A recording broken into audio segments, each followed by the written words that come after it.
Sabi ko nga, kung may nagawa akong pagkakamali, kumain ako ng hopya sa opisina ni Senator Marcoleta. Yun ang kapalit.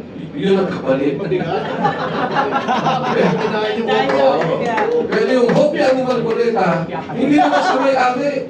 Regalo din sa opisina niya ngayon. Dahil nung nakita siyang kumakain sa kongreso ng hopya, yung mga suporta niya natutuwa, nagpapadala ng mga hopya-hopya. Oo, nakita ko, hindi naman masarap.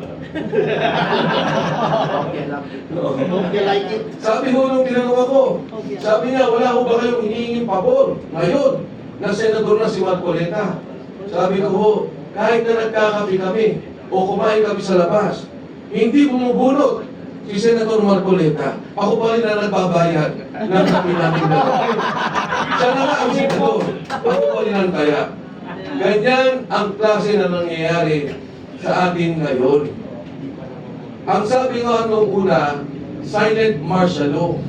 Pero ang katotohanan ho, ang mas tamang term daw ay undeclared martial law.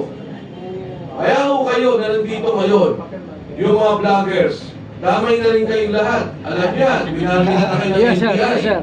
Ha? Ayan, magkakasama na tayo. 40 taho ngayon ang kinasuhan. Dito sa aking kaliwa, sa aking kanan, may mga kasuto. At wala kaming naging kasalanan kung hindi ilabas lang ang sentimento ng ating bansa. Ilabas ang sentimento ng taong bayan. Yung korupsyon, imbestigahan, ikulong ang mga nagnakaw, at ibalik ang pondo ng bayan. Hindi kami matatakot, hindi nyo kami matatakot, at kami patuloy na lalaban. Magandang umaga po sa inyo. Yes! Sir Mike.